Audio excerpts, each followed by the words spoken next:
Hora de falar sobre o São Paulo. O futuro do tricolor parece estar em Cotia. Na noite dessa quinta-feira, a vitória por 4-1 contra o Ibrachina e a classificação para a final da Copa São Paulo de Juniores. A decisão acontece no domingo, possivelmente no Morumbi, com o Cruzeiro.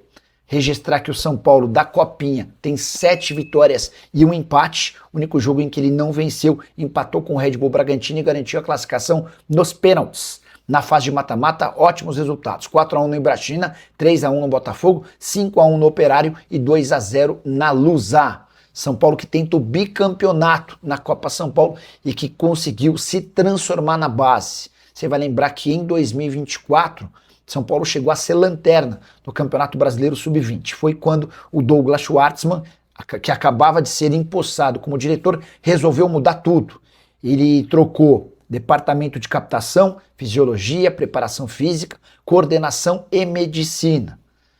A partir daí, e com a contratação de vários reforços, o São Paulo se transformou, vencendo Campeonato Nacional, vencendo a Copa São Paulo do ano passado e finalista agora. Entre os reforços contratados no ano passado, que tem tido destaque na Copinha, Lucian, Jorginey, Matheus Ferreira, Isaac, o Gustavo Miranda, o Menezes. Esses são só alguns dos atletas, tá? São Paulo que já tem também como reforços garantidos para pós-copinha o Luiz Fernando e o Antony, jogadores do Ibrachina. O que você pensa sobre as categorias de base do São Paulo? Qual jogador você mais gostou e entende que já pode ser encaixado no time principal? Use o espaço para comentário para registrar sua opinião. Vale a lembrança de que Luca e Pedro Ferreira já têm atuado no time de cima e estiveram jogando contra a Portuguesa na última quarta-feira. E tem debandada no São Paulo depois da renúncia de Júlio Casares, anunciada no final da tarde dessa quarta-feira. Mais 2 dirigentes caíram. Márcio Carlomagno, que atuava como uma espécie de CEO do São Paulo, e Dedé, que cuidava do futebol social.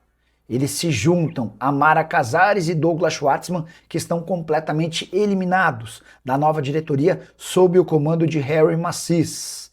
A ideia do novo presidente é não fazer mais grandes mexidas, mas ele entendia que era importante que essas alterações de pessoas muito próximas a Júlio Casares e que em algum momento tiveram seus nomes envolvidos em escândalos como aqueles do camarote pudessem não fazer mais parte do tricolor. São Paulo que dentro de campo perdeu por 3-2 para a Portuguesa e se colocou numa situação mais complicada no Campeonato Paulista. São 4 pontos conquistados depois de 12 disputados. São Paulo, nesse momento, não está no grupo de 8 times que passariam para a próxima fase. Para piorar, São Paulo enfrenta no final de semana o Palmeiras, em jogo do Campeonato Paulista, na condição de visitante, sem poder perder, para não ficar ainda mais distante do G8. O que você pensa sobre esses movimentos políticos e a saída de vez de Júlio Casares e companhia? Só para completar, registrar que o Márcio Carlomagno deixa de exercer um cargo no São Paulo depois de 21 anos. Ele era o CEO do clube, mas havia começado lá no departamento de futebol social como assessor, tendo passado por administração do estádio, diretor de planejamento, assessor da presidência, até chegar ao cargo de superintendente geral do São Paulo. O Renato Gaúcho nunca aceitou o convite de São Paulo como jogador e nem como técnico. Será que agora, sem perspectiva de trabalhar no Rio, ele não aceitaria? Como patrocínio da manga do São Paulo com o Magnum Bank, com a saída do Casares. Será que muda alguma coisa? Porque o contrato não foi assinado pelo Casares, né? Pelo contrário, o Casares até estava tentando fazer um outro negócio. O negócio foi fechado pelo Tony. Eu acho que não muda nada. Ó, o Tomás Martins, outro que está sempre com a gente. Acha que o Renato Gaúcho aceitaria vir para o São Paulo? Acho. O Renato Gaúcho falou que estava cansado, precisava de um tempo e acabou saindo do Fluminense, né? Muita gente disse que ele até se arrependeu. Não sei, cara. Ele depois até contou que estava curtindo férias, família, praia, enfim. Acho que ele precisa dessas pausas, né? Um cara de enorme capacidade financeira. Então, não é o técnico mais conceituado, não é o técnico de mais capacidade tática, mas é um cara de bom vestiário, enfim. Não acho maluquice não, tá? Se o Crespo sair, o Barcelos pode subir para o profissional. O Lucas, eu vou dar uma opinião e não uma informação, porque, repito, eu não consegui ouvir nada no São Paulo de discussão sobre técnicos, tá? Mas, cara, o trabalho desse cara é bem bom, mas bem bom mesmo. Mas num ano de... Enfim, cara... Eu acho que a torcida do São Paulo precisaria estar muito convencida de que ele é uma alternativa para que a diretoria tivesse a coragem de levar essa história adiante, tá? Eu tenho dúvida, tá? Salve, Nicola, no lugar do Crespo, eu teria ido embora há muito tempo. Esse elenco do São Paulo é para brigar para não cair na B, quem dirá na A. E você? Dinão, tô para te dizer que o Crespo não está com esse mercado todo não, tá?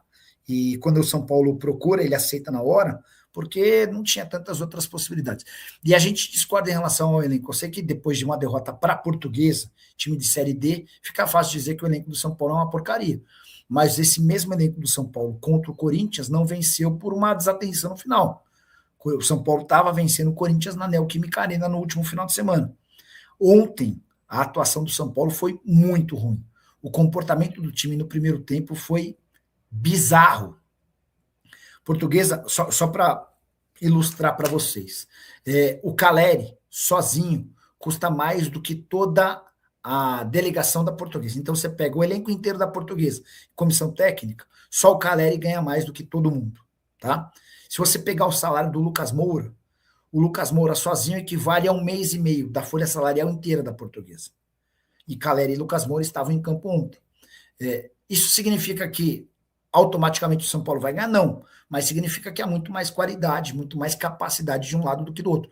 E o primeiro tempo do São Paulo ontem foi muito ruim. São Paulo foi entrar no jogo depois da parada técnica, depois da conversa com o Crespo, porque nos primeiros 20 minutos o São Paulo aceitou que a Portuguesa ficasse com a bola, parecia que os caras estavam indo para um casado contra solteiro.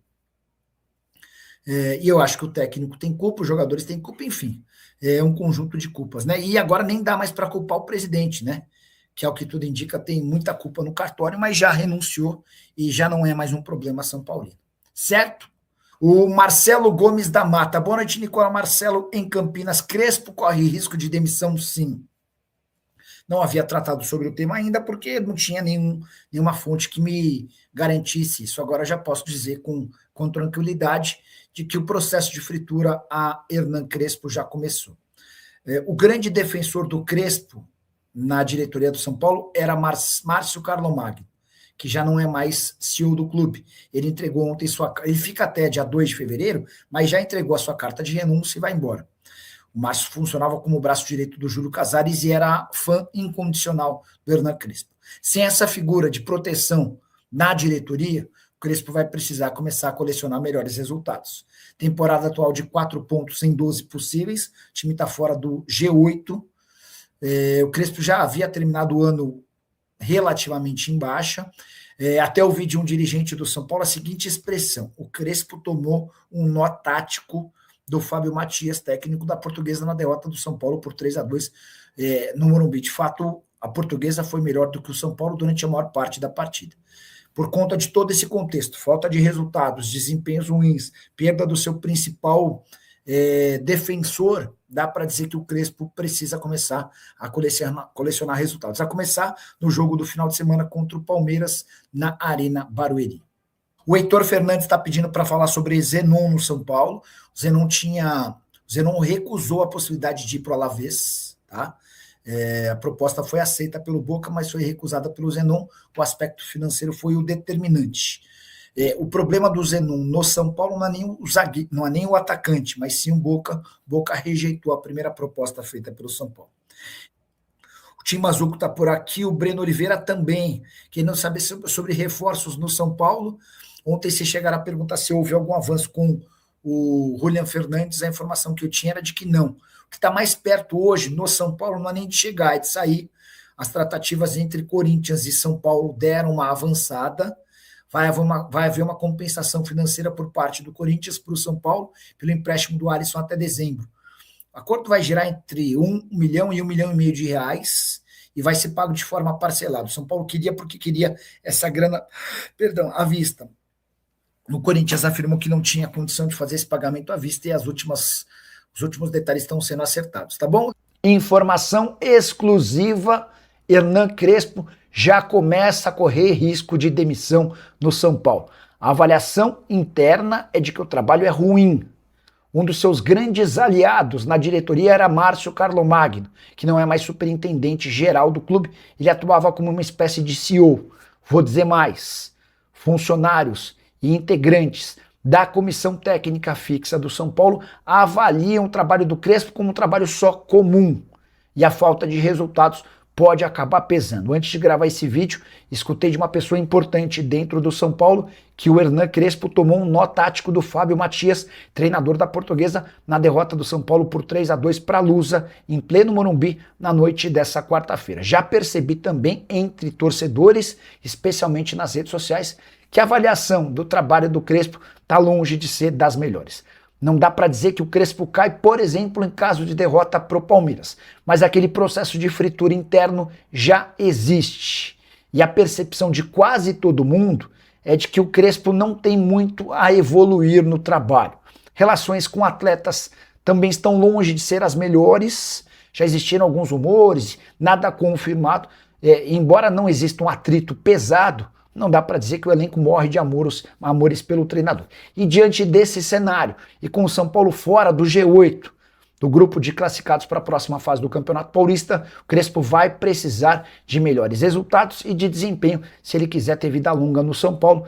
Treinador contratado ao custo de R$1 milhão por mês, em geral. Os últimos técnicos que o São Paulo fechou têm como multa rescisória 3 meses de salário. Com a sua avaliação do trabalho do Crespo, já uso o espaço para comentário para opinar sobre o tema. Gostaria de saber o que você pensa sobre o assunto. Fala pessoal, estamos aí com atualizações importantes do São Paulo. Se inscreva e ative o sininho para receber mais atualizações do Tricolor. Deixe seu like que é muito importante para o crescimento do canal. Utilize o espaço aqui embaixo para registrar sua opinião. Ficamos por aqui com mais esse giro de notícias. Um abraço e até o próximo vídeo.